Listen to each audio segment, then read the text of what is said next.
사도신경하심으로 우리의 신앙을 하나님 앞에 고백합니다.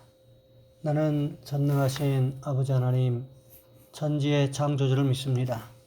나는 그의 유일하신 아들 우리 주 예수 그리스도를 믿습니다. 그는 성령으로 잉태되어 동정녀 마리아에게서 나시고 본디오 빌라도에게 고난을 받아 십자가에 못 박혀 죽으시고 장사된 지 사흘 만에 죽은 자 가운데서 다시 살아나셨으며 하늘에 오르시어 전능하신 아버지 하나님 우편에 앉아 계시다가 거기로부터 살아있는 자와 죽은 자를 심판하러 오십니다. 나는 성령을 믿으며 거룩한 공교회와 성도의 교제와 죄를 용서받는 것과 몸의 부활과 영생을 믿습니다. 아멘. 찬송가 336장입니다. 환난과 핍박 중에도 성도는 신앙 지켰네. 이 신앙 생각할 때에 기쁨이 충만하도다. 성도의 신앙 따라서 죽도록 충성하겠네. 옥중에 매인 성도나 양심은 자유 얻었네. 우리도 고난 받으면 죽어도 영광 되도다. 성도의 신앙 따라서 죽도록 충성하겠네. 성도의 신앙 본받아 원수도 사랑하겠네. 인자한 언어의 행실로 이 신앙 전파하리라. 성도의 신앙 따라서 죽도록 충성하겠네. 아멘. 오늘 말씀 요한복음 11장에서 보겠습니다. 요한복음 11장 45절로 53절까지 말씀입니다. 제가 가진 성경은 신약성경 166쪽에 있습니다. 제가 봉독해 드립니다. 마리아가 와서 예수께서 하신 일을 본 많은 유대인들이 믿었으나 그 중에 어떤 자는 바리새인들에게 가서 예수께서 하신 일을 알리니라. 이에 대제사장들과 바리새인들이 공회를 모으고 이르되 이 사람이 많은 표적을 행하니 우리가 어떻게 하겠느냐. 만일 그를 이대로 두면 모든 사람이 그를 믿을 것이요 그리고 로마인들이 와서 우리 땅과 민족을 빼앗아가리라 하니 그 중에 한 사람 그 해의 대제사장인 가야바가 그들에게 말하되 너희가 아무것도 알지 못하는도다.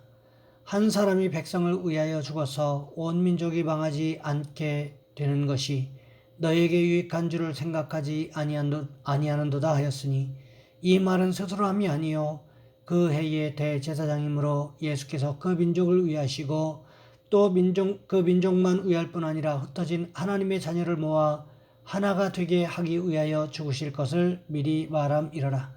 이날부터는 그들이 예수를 죽이려고 모의하니라. 아멘. 오늘 본문의 말씀을 가지고 세 가지 반응이라는 제목으로 함께 말씀을 살펴보겠습니다. 멕시코 어느 마을에 온천과 냉천이 옆에서 가지런히 솟아나는 신기한 곳이 있었습니다. 한쪽에는 부글부글 끓는 온천이 땅에서 솟아오르고 그 옆에는 얼음물과 같이 차가운 냉천이 솟아올랐습니다. 그래서 많은 멕시코 여인들이 그곳에 와서 빨래를 합니다. 빨래 광주리를 가지고 와서 온천에서 더러운 빨래를 삶은 뒤 바로 옆에 있는 냉천에서 깨끗하게 헹구는 식으로 아주 편리하게 빨래를 합니다. 그런데 그 여인들의 빨래하는 모습을 본 어느 관광객이 그 빨래하는 여인에게 물었습니다. 이처럼 편리하게 더운 물과 찬물을 동시에 주셔서 쉽게 빨래할 수 있으니 하나님은 얼마나 좋은 분입니까? 그런데 그 여인들은 천만에요 라며 뜻밖의 반응을 하는 것이었습니다. 더욱이 그들은 이렇게 불평했다고 합니다. 하나님이 정말 좋은 분이라면 비누까지 내려주셨을 것입니다. 그런데 유감스럽게도 비누는 주시지 않았습니다. 이런 이야기가 조금은 낯설게 이상하게 느껴지지 않으십니까? 하지만 일반적인 사람들의 반응, 우리와 비슷한 사람들의 반응이라는 것을 우리는 부인할 수가 없다는 것입니다. 오늘 본문에도 보시기 바랍니다. 예수님께서 죽었던 나사로를 살리셨을 때 사람들의 반응을 성경은 기록하고 있습니다. 어떤 반응들이 있었을까요? 예수님께서 나사로의 무덤을 향하여 외치셨습니다. 나사로야 나오너라. 이렇게 말씀하셨을 때 나사로가 무덤에서 정말로 걸어 나올 것을 기대한 사람은 과연 얼마나 되었겠습니까? 아마도 거의 없었을 것입니다. 어쩌면 사람들은 겉으로 표현하지는 않았지만 속으로 비웃고 있었을지도 모를 일입니다. 그런데 어떻습니까?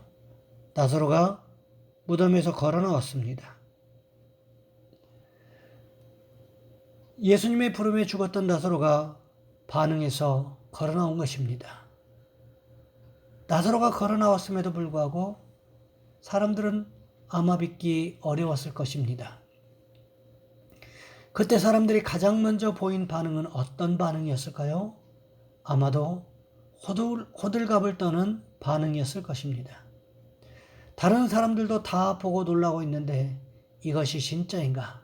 아니면 환상을 보고 있는 것 아닌가? 꿈을 꾸고 있는 것은 아닌가? 긴가민가 하고 있는데 자기 혼자 떠드는 사람이 있었다는 거지요. 이런 인간적인 반응을 보였던 사람들이 어떻게 합니까? 오늘 보면 46절 말씀해 보시면 이렇게 기록하고 있습니다. 그 중에 어떤 자는 바리새인들에게 가서 예수께서 하신 일을 알리니라. 자기 눈으로 나사로가 살아난 일이 사실이라는 것을 몇 번이고 확인했을 것입니다. 그러면 믿어야 하는데 그들은 처음부터 믿을 생각이 아예 없었다는 거지요. 오히려 바리새인들을 찾아가서 예수께서 했던 일에 대해서 자신의 생각을 더해서 밀고 했다고 성경은 기록하고 있다는 것입니다. 대제사장들과 바리새인들이 나사로가 살아났다는 소식을 듣고는 최고 회의를 소집했습니다. 나사로가 살아난 것을 축하하기 위해서 모인 것은 아니었습니다. 오늘 본문 47절과 48절 말씀해 보시면 이렇게 기록하고 있습니다. 이에 대제사장들과 바리새인들이 공회를 모으고 이르되 이 사람이 많은 표적을 행하니 우리가 어떻게 하겠느냐? 만일 그를 이대로 두면 모든 사람이 그를 믿을 것이요 그리고 로마인들이 와서 우리 땅과 민족을 빼앗아가리라 하니 이들은 나사로가 살아났다는 사실을 전혀 반가워하고 있지 않습니다. 오히려 그들은 예수님께서 행한 기적 때문에 많은 사람들이 예수를 따라가게 될 것이다. 그렇게 되면 우리의 인기는 시들해지게 될 것이고 결국은 우리가 가지고 있는 모든 기득권을 빼앗기게 될 것이다. 이렇게 말하고 있었다는 거지요. 오늘 본문에 보시면 많은 사람들 가운데 믿음의 반응을 보였던 사람들의 모습이 기록되어 있습니다. 오늘 본문 45절 말씀해 보시면 마리아에게 와서 예수께서 하신 일을 본 많은 유대인이 그를 믿었으나 라고 기록하고 있습니다. 마리아와 마르다를 위로하기 위해서 모였던 많은 유대인들이 있었어요. 아마도 생전에 나사로와 친분이 있었던 사람들이 아니었을까 싶은 생각이 들었습니다. 그들이 나사로의 무덤 앞에 왔고 예수님의 기도와 말씀의 선포를 통해서 나사로가 무덤에서 걸어 나오는 장면을 보았습니다. 얼마나 놀랐겠습니까? 분명히 나흘 전에 자신들의 손으로 장례를 지내고 시신을 가져다가 무덤에 안치했습니다. 그런데 예수님께서 나사로를 향하여 나오라고 말씀하시자마자 마치 기다리기라도 했다는 듯이 나사로가 제 발로 걸어 나오는 그 모습을 보면서 안 놀라는 사람이 더 이상한 것 아니겠습니까? 그 자리에 있던 많은 사람들이 놀랐을 것입니다. 놀라는 것은 누구나가 보였던 1차적인 반응이었습니다. 그 다음 반응이 중요한데, 오늘 본문에 보시면 유대인들 가운데 예수님께서 죽었던 나사로를 살리신 그 일을 보고 예수님을 하나님의 아들로 믿는 사람들이 생겨났다는 것입니다. 가만히 한번 생각해 보시기 바랍니다. 예수님께서 나사로가 병에 걸려서 시름시름 앓고 있다고 연락이 왔을 때 무슨 말씀을 하셨습니까? 나사로의 병은 죽을 병이 아니라 하나님의 영광을 드러낼 병이다. 이렇게 말씀하셨던 것을 기억하십니까? 나사로의 병을 통해서 예수님 자신이 하나님의 아들이시라는 사실을 다시 한번 드러내신 것이라고 볼 수 있습니다. 하나님의 영광을 보고 난 후에 많은 사람들이 어떻게 했다고 기록하고 있습니까? 예수님을 믿게 되었다라고 성경은 기록하고 있다는 것을 기억하셔야 합니다. 이것이 바로 기적의 목적이라고 할 수 있습니다. 요한복음 2장에 기록되어 있는 가나의 혼인잔치에서 물이 포도주로 변한 기적의 목적도 무엇이었습니까? 요한복음 2장 11절 말씀해 보시면 제자들이 그를 믿으니라. 이렇게 말씀으로 정리되고 있는 것을 볼 수가 있습니다. 누가복음 5장에도 보시면 베드로가 예수님의 말씀에 순종해서 깊은 데로 가서 그물을 던졌습니다. 그랬더니 그물이 찢어질 정도로 물고기가 잡혔습니다. 친구의 배까지 불러서 그 물고기를 건져 올렸어요. 이런 기적 후에 베드로가 복받아서 잘 먹고 잘 살았다. 이 이야기가 이렇게 마무리되고 있습니까? 그렇지 않습니다. 베드로가 주님 앞에 와서 엎드려 무엇을 고백했습니까? 누가복음 5장 8절 말씀해 보시면 주여 나를 떠나소서 나는 죄인이로소이다 라고 고백하고 있지 않습니까? 이것이 바로 믿음의 반응이라는 것입니다. 하지만 어떤 분은 어떻게 이야기합니까? 내가 기도해서 기도응답을 잘 받아서 이만큼 잘 먹고 잘 살고 있다. 여기에서 머물러 있는 모습을 가끔씩 볼 수가 있습니다. 사실 이것은요, 믿음의 반응이 아니라는 것입니다. 우리나라 동화에서도 보시기 바랍니다. 항상 어떻게 마무리됩니까? 오래오래 행복하게 잘 살았다. 어떻게 살았더니요? 착하게 살았더니. 그렇다면 이것이 성경적인 내용입니까? 그렇지 않다는 것입니다. 믿음으로 반응한 사람들이 하나님 하나같이 잘 살았다. 그렇게 이야기가 끝납니까? 그렇지 않습니다. 오히려 삭개오는 믿음으로 반응했다가 세상적으로 이야기하면 쪽박찬 인생이 되었다고 할 수 있는데 삭개오가 예수님 만난 것은 그럼 저주라고 할 수 있습니까? 그건 아니라는 거지요. 믿음의 반응은 예수가 내 삶의 주인이라는 고백, 나는 죄인이라는 고백이라고 할 수 있을 것입니다. 오늘 본문에도 마찬가지라는 것입니다. 믿음의 반응을 보였던 사람들이 오래오래 행복하게 잘 먹고 잘 살았다 이런 기록은 전혀 찾아볼 수가 없습니다. 하지만 오늘 본문에서 찾아볼 수 있는 것은 예수를 믿게 되었다. 어떻게 했더니요? 믿음으로 반응했더니. 그러하기에 믿음이 중요한 것입니다. 주님께서 세상 마지막 날에 심판하실 때에 세상의 모든 것들은 불에 타버리지만 무엇은 남게 된다고 말씀하셨습니까? 믿음만이 남게 될 것이라고 말씀하셨다는 거지요. 여러분, 그러니 우리도 어떻게 할까요? 날마다 하나님의 말씀에 믿음으로 반응하심으로 말미암아 믿음의 축복을 받는 믿음의 거부들이 되시기를 주님의 이름으로 부탁을 드립니다. 이 시간 우리 한 목소리로 함께 기도합니다.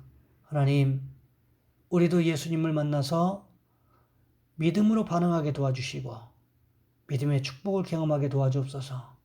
또한 특별히 우리 성도들의 가정과 직장과 사업장을 위해서, 교회 사역을 위해서 이 시간 우리 주여 한번 간절히 부르신 후에 한 목소리로 함께 기도합니다. 주여, 사랑의 하나님, 우리를 도와 주시기를 원합니다.